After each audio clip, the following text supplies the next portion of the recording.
Hello guys! Ito nga pala yung pinamili namin sa Walter Mart nung nakaraan. Grabe inflation ngayon, no? Dati yung presyo ng pinamili ko nito, kumpleto na. Pero ngayon, ito pa lang. Hindi pa lahat ng kailangan nabili. Hindi pa rin lahat ng stocks ni XC nabili. Kumuha pala ng grapes si XC kasi favorite niya yan. Tapos ako, bumili ako nitong peaches. Favorite ko din kasi to. Tapos mga juice ni XC. Pero hindi siya palaging umiinom nito. Minimake sure ko talaga na water muna yung first choice niya sa inumin. Bihira ko rin siyang pabaunan nito kasi gusto ko water talaga. Yan, sila ng dada niya yung mahilig uminom niyan pag nandito sa bahay. Pero hindi palagi. Tapos bumili ako ng croutons kasi ang sarap niyan sa mushroom soup. Tapos mga tinapay ni Sander. Tapos yung binili kong tsaki may kasama na ang lagayan ng sandwich.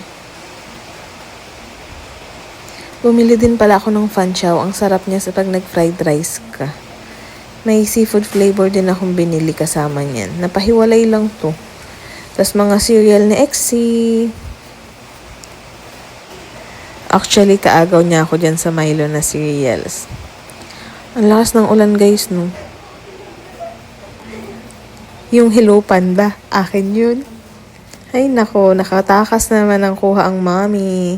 Tas ketchup, as a ketchup lover ang family na ito. And then milk. Isang bundle lang yung binili namin kasi ang hirap magbit-bit. Pero usually talaga nag-stock kami yan kasi ang bilis kay XC maubos niyan. Tapos tong Nescafe na itatry ko, yung bago. Tapos bumili ako ng Prem, itatry ko lang. Hindi rin ako masyado bumili ng canned goods kasi ang bigat, mahirap bitbitin. Dapat talaga mag-isa lang ako mag-grocery. Kaso dahil commute ako, sinama ko yung anak ko. At ayan, nakatulong naman siya sa pagbitbit ng mga pinamili. Buti na nga lang, hindi umulan ng malakas eh. May payong naman kami pero ang hassle kasi yung ang dami mong bitbit tas magpapayong ka pa. Ang hirap pa namang sumakay dun sa may Subic. Laging punuan yung mga dumadaan. And ayan, bumili lang din akong pancit canton kasi gusto rin ni XC yan. Tas lomi na noodles.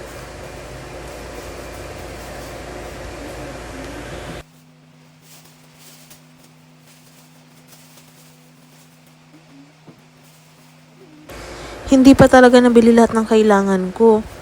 Kasi naman, ang hirap magbitbit. Tapos inaalala ko kung uulan. Tapos mag-aabang pa kami ng bus. O diba ang hassle?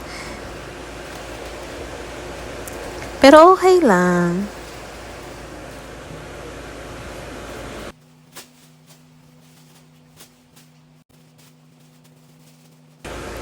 Oh, so much plastic na naman. Di bale, magagamit ko pa yan. Buti na nga lang plastic yung lagayan nila kasi kung paper bag, Diyos ko po, baka punit-punit na yan. Hirap bitbitin. Tapos eco bag sana nila, kaso maliit lang din. So pinaplastic ko na. Buti, hindi ko rin pinakarton kasi pag nilapag ko, malamang punit-punit na rin yun. Dahil sa nag-uulan-ulan ngayon, kaya buti na lang talaga. So, ayun lang.